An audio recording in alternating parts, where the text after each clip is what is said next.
In today's video, I want to talk a little bit about the fact that we are more similar than we're different.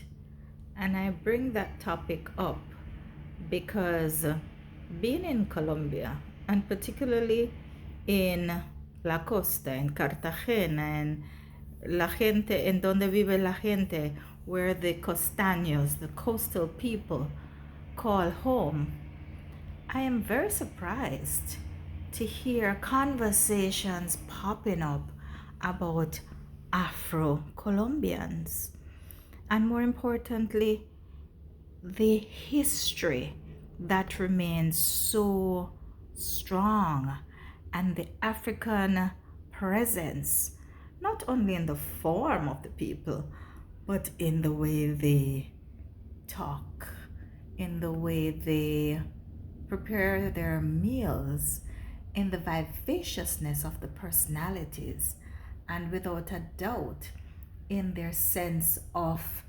culture and community. And so I just want to talk a little bit about my discoveries.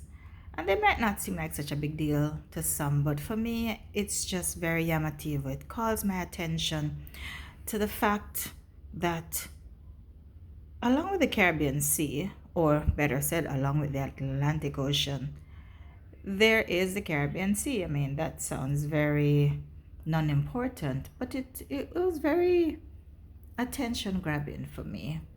It was very attention grabbing that they still maintain this sense of individualism.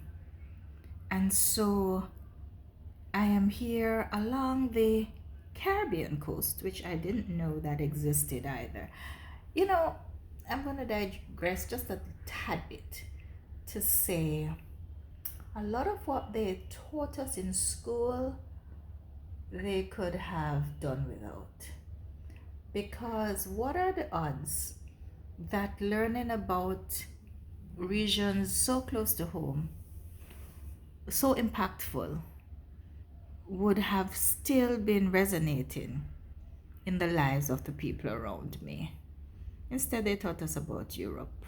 Nothing against Europe, y'all know, love Europe, lived in Europe.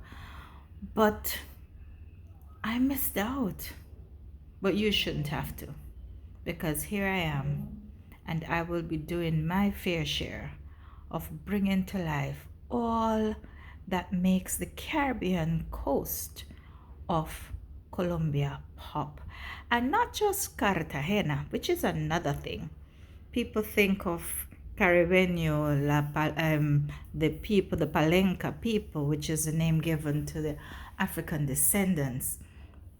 Not only them, or not only in Colombia, in Cartagena, do we see representations of these people. I'm just learning about a little community outside of Barranquilla, outside of Puerto Colombia, called Rincón del Mar, which has another huge population of Afro caribeños. And I tell you, this journey along this coastal city has just brought tons of information that I am just excited to consume and share. So even though I'm just giving you a look around my living room, and I love the blinds, I love the shades. If you look clearly at the top here, you'll see that there is a thicker shade that will keep the heat out, but in the daytime we just have the thinner shade so you can still see what's going on, and you remember that construction. So we are the first ones to have taken up residence in this apartment, and I so love it. But if you want to learn more about Afro-Caribbeans, about Afro-Colombianos, la gente de Palenca, and of course, if you want to learn about Rincón del Mar, then you know you're going to have to come right back here, because as I'm unraveling and learning, I'm sharing them with you. You know, as usual, this is Sherry with lots to say Ciao for now.